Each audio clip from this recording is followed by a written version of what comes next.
மகாநதி என்ற எபிசோட்ல என்ன நடக்கலாம் அப்படிங்கிறத பற்றி பார்க்கலாம். இன்னைக்கான எபிசோட் இன்ட்ரெஸ்டிங்கான எமோஷனல் எபிசோட் அப்படின்னு சொல்லலாம். குமரன் தச்ச பெரிய ஆர்டருக்கு ஹெல்ப் பண்ணவங்க எல்லாத்துக்கும் காசு கொடுத்து அங்கேருந்து அனுப்பிச்சி விட்டுக்கிட்டு இருக்காங்க. அடுத்து அந்த ஆர்டர் கொடுத்தவங்க வராங்க. அவங்க மிச்சம் தச்சதையும் வாங்கிட்டு, குமரன் நீங்கள் ரொம்ப டயர்டாக இருக்கீங்க, ரெஸ்ட் எடுங்க அப்படிங்கிற மாதிரி சொல்லிட்டு போகிறாங்க.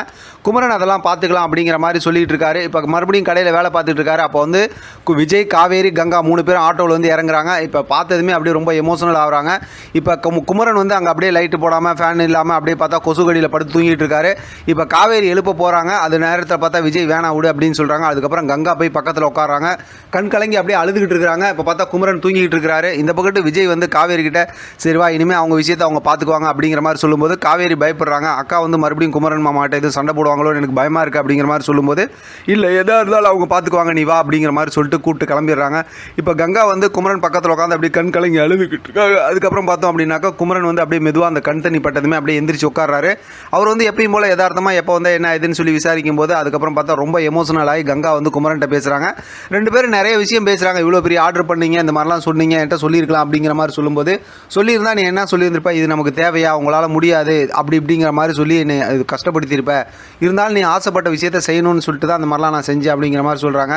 அப்பயும் கங்கா பார்த்தா இடையில ஒரு விஷயத்தை ஆரம்பிக்கிறாங்க. அப்படின்னா நான் வில்லி, நீங்கள் நல்லவங்களா பாவமா அப்படிங்கிற மாதிரி சொல்லும்போது, அப்படிலாம் இல்லைன்னு சொல்லி 2 பேரும் ரொம்ப சூப்பராக எமோஷனலாக பேசி கடைசியில் சமாதானம் ஆயிடுறாங்க. மன்னிப்பு கேட்குறாங்க கங்கா. குமரனும் கங்கா கிட்ட மன்னிப்பு கேட்குறாங்க. சூப்பரான ஒரு எமோஷனல் சூப்பரான ஒரு மூமெண்ட்டாக இருக்குது. இன்றைக்கான எபிசோடில் நான் என்ன எதிர்பார்த்தேன்னா, குமரனோட புது கேரக்டர் யார் அப்படிங்கிற மாதிரி ரொம்ப ஆர்வத்தோடு தான் இன்றைக்கான எபிசோடில் பார்த்தேன். ஏன்னா குமரன் தான் அங்கே போய் பிக் பாஸில் விட்டு ஆட்டம் ஆடிக்கிட்டு உட்காந்துருக்காங்கல்ல, அதனால் அப்படி தான் யோசிச்சுக்கிட்டு இருந்தேன்.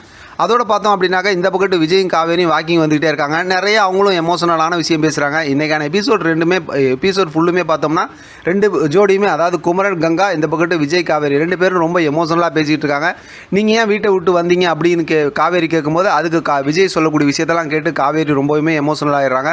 ரொம்ப சந்தோஷமாக பேசிக்கிட்டு அப்படியே வாக்கிங் போய்கிட்டே இருக்கிறாங்க. நிறைய அவங்கள்ட்ட கற்றுக்கணும் அப்படி இப்படின்னு சொல்லும்போது, ஒரு இடத்துல போய் நின்றுட்டு ஐஸ்கிரீம் சாப்பிட்றியா அப்படின்னு சொன்னமே, ஐஸ்கிரீம் வாங்கிட்டு வாங்க, சாக்லேட் ஃப்ளேவர் வாங்கிட்டு வாங்க அப்படின்னு விஜய் சொன்னதுமே ஃபோன் எடுத்து காவேரி கொடுத்துட்டு அவர் ஐஸ்கிரீம் வாங்குறதுக்கு ஐஸ்கிரீம் கடைக்குள்ளார போகிறாரு. இது அப்போ தான் பார்த்தோம்னா இந்த பக்கத்து ஒரு கார் நிற்கிது. காருக்குள்ளார பசுபதியும் அந்த வண்டியை ஓட்டுற டிரைவரும் இருக்காங்க. இப்போ பசுபதி வந்து வண்டி எடுறா அப்படின்னு சொல்லி சொன்னதுமே பார்த்தா வண்டி ரொம்ப ஃபாஸ்ட்டாக காவேரி நோக்கி வருது. அதோட பார்த்தா இன்றைக்கான எபிசோட் முடிச்சிருக்காங்க. நான் ரொம்ப ஆர்வமாக இருந்தது என்னன்னா, இன்றைக்கான எபிசோடில் அடுத்து என்ன நடக்கும், ஒரு மேலே இடிக்குமா இடிக்காத வண்டி என்ன நடக்கும் அப்படிங்கிற மாதிரி யோசிச்சுக்கிட்டு இருந்தேன்.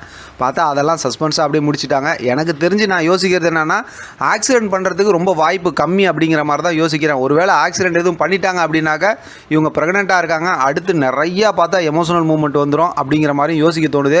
வெயிட் பண்ணி பார்க்கலாம். ஏன்னா அவங்களுக்கு அடுத்து ஒரு ஸ்ட்ராங்கான ஸ்டோரி வேணுங்கும் போது யாரோ ஒரு ஆள் ஆஸ்பத்திரி கொண்டு போகிறாங்க அப்படிங்கிறது மட்டும் தெரியுது. அல்லது கரெக்டாக வந்து இடிக்க போகிறப்ப வந்து காவேரி இந்த போட்டு இழுத்து விட்டுட்டு விஜய் குறுக்கால வந்து விழுந்துருவாரா அப்படிங்கிற மாதிரி யோசிக்க தோணுது.